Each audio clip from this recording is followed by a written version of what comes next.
Good morning बच्चों। आज के इस वीडियो में हम पढ़ेंगे एल्डिहाइड्स और कीटोन्स के बारे में। ठीक है।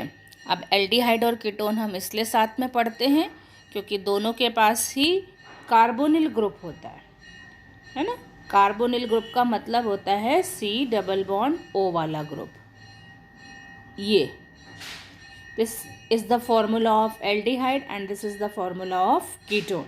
इन कीटोन कार्बोनिल ग्रुप जो है वो दोनों तरफ R से कनेक्ट रहता है और एल्डिहाइड में कार्बोनिल ग्रुप एक तरफ R और एक तरफ हाइड्रोजन से कनेक्ट रहता है। ठीक है। इसके बाद देखिए हम मेथड ऑफ प्रिपरेशन के बारे में बात करेंगे। मेथड ऑफ प्रिपरेशन में पहली प्रिपरेशन है हमारी फ्रॉम अल्कोहल। हमको पता है कि जब अल्कोहल ऑक्सीडाइज होता है तो आपका एल्डिहाइड बनता है।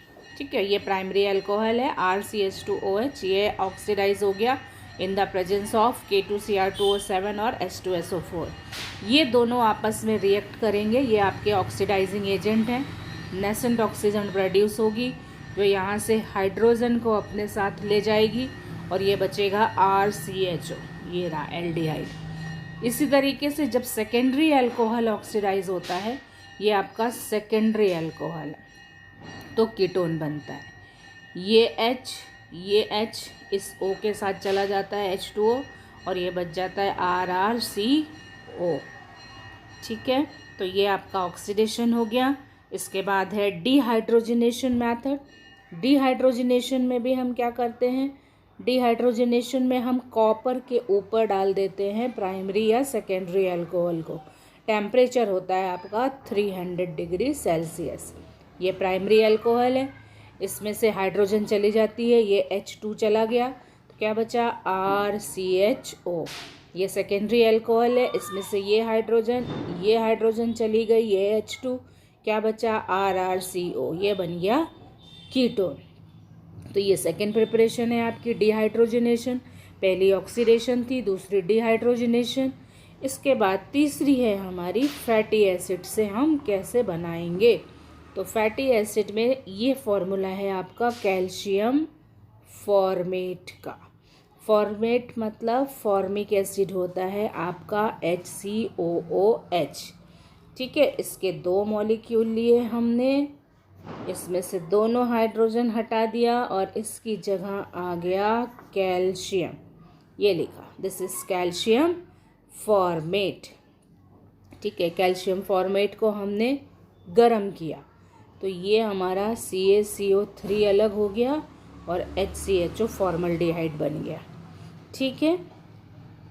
ये कैल्शियम फॉर्मेट और कैल्शियम एसीटेट को मिला के गरम किया तो हमारा एसिटल्डिहाइड बन जाता है। मतलब सिर्फ कैल्शियम फॉर्मेट को करेंगे तो formaldehyde, calcium formate with calcium acetate तो एसिटल्डिहाइड बन जाता है। ठीक है। इसी तरीके से अगर आपने सिर्फ कैल्शियम एसीटेट लिया है तो कैल्शियम एसीटेट को लेने पर क्या होगा, गर्म करने पर उससे एसीटोन बन जाएगा। तो ध्यान रखिएगा कैल्शियम फॉर्मेट से formaldehyde, calcium formate with calcium acetate acetaldehyde और सिर्फ कैल्शियम एसीटेट से एसीटोन बन जाता है। ये थर्ड मेथड ऑफ प्रिपरेशन था। इसके बाद आपका है एसिड क्लोराइड से कैसे बनेगा। एसिड क्लोराइड का फॉर्मूला ये होता है RCOCl। इसको हम बोलते हैं रोजनमुंड रिडक्शन। ये नाम से भी पूछा जाता है रोजनमुंड रिडक्शन। तो एसिटल क्लोराइड मतलब CH3COCl। जब हम R की वैल्यू रख देंगे तो वो लिखा हुआ CH3COCl। तो हम जब आपका एसिड क्लोराइड या एसिटल क्लोराइड को हाइड्रोजन के साथ रिड्यूस करेंगे in the presence of PD based on barium sulphate, ये हमने एरो के ऊपर लिखा है यहाँ, और बॉइलिंग जाइलिन का मीडियम होता है तो यहाँ से एक H जो है वो Cl को ले जाएगा और Cl की जगह H आ जाता है तो ये हो जाता है RCHO। ये बन गया। इस मेथड से हम केवल एल्डिहाइड बना सकते हैं, कीटोन नहीं बना सकते। ठीक है। इसके बाद नेक्स्ट मेथड है आपका फ्रॉम एसिटिलीन। एसिटिलीन से कैसे बनेगा, ये एसिटिलीन का फॉर्मूला है CH ट्रिपल बॉन्ड CH। इसके रिएक्शन कराएंगे वाटर से। ये बॉन्ड पहले एक टूटेगा, डबल बॉन्ड हुआ, एक तरफ H जुड़ा एक तरफ OH जुड़ा वाटर का, ठीक है, ये बन गया। फिर ये डबल बॉन्ड टूटेगा, फिर यहाँ H जुड़ेगा, OH जुड़ेगा, एक वाटर मॉलिक्यूल यहाँ निकल जाएगा, H2O आप चाहें तो लिख सकते हैं यहाँ, ठीक है, और ये एसिटल्डिहाइड बन जाएगा। एक H यहाँ जुड़ा तो ये CH3 हो जाएगा, ये CHOH का होल ट्वाइस, और ये होता है अनस्टेबल, तो पानी बाहर चला जाएगा, एसिटल्डिहाइड बन जाएगा, ठीक है। इसके बाद आपका नेक्स्ट मेथड है स्टीफन मेथड। स्टीफन मेथड में हम क्या करते हैं, ये एल्काइल साइनाइड होता है। एल्काइल साइनाइड को हम रिड्यूस करते हैं हाइड्रोजन से in the presence of SnCl4। SnCl4 यहाँ एरो के ऊपर लिखेंगे SnCl4।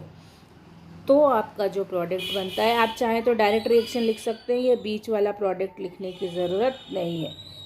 RC triple bond N plus 2 nascent hydrogen plus HCl in the presence of SnCl4 RCHO plus NH4C।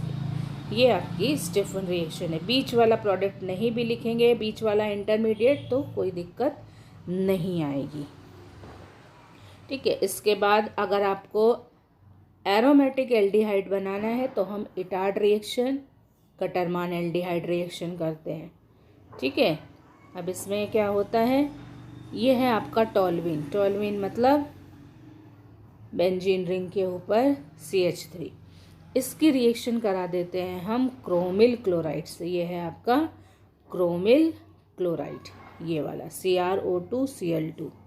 तो इससे क्या बनेगा, ये यहाँ से H2 निकल जाएगा और O आ जाएगा, तो ये बना लेगा, H2 निकल के O आएगा तो ये बन जाएगा CHO। ये बन गया, देखिए ये, इसको बोलते हैं हम बेंजल्डिहाइड। ये है एरोमेटिक एल्डिहाइड। इसके बाद है आपका लास्ट प्रिपरेशन एरोमेटिक एल्डिहाइड की, स्पेशली गटरमान एल्डिहाइड सिंथेसिस। इसमें बेंजीन की वेपर्स और HCN एल्युमिनियम क्लोराइड के ऊपर डालते हैं, ये कैटलिस्ट होता है। सिमिलरली अगर आप ये एडिशन प्रोडक्ट इंटरमीडिएट नहीं लिखें तो कोई बात नहीं है, लेकिन ये फाइनल प्रोडक्ट आपको लिखना पड़ेगा, जिसमें यहाँ पे C6H5CHO आ जाएगा और NH3 बाहर हो जाएगी।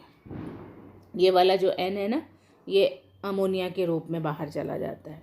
ये गटरमान एल्डिहाइड सिंथेसिस है। एक होती है गटरमान कोच, दो तरीके से है गटरमान, एक में बेंजीन HCN के साथ रिएक्ट कर रही है in the presence of HCl, और एक में बेंजीन कार्बन मोनोऑक्साइड और HCl के साथ रिएक्ट करती है, तो भी बेंजल्डिहाइड बनता है। ये दोनों गटरमान है, एक गटरमान कोच कहलाती है, एक गटरमान है सिर्फ, ठीक है। एक में बेंजीन HCN और HCl के साथ रिएक्ट कर रहा है, एक में बेंजीन कार्बन मोनोऑक्साइड और HCl के साथ रिएक्ट कर रहा है।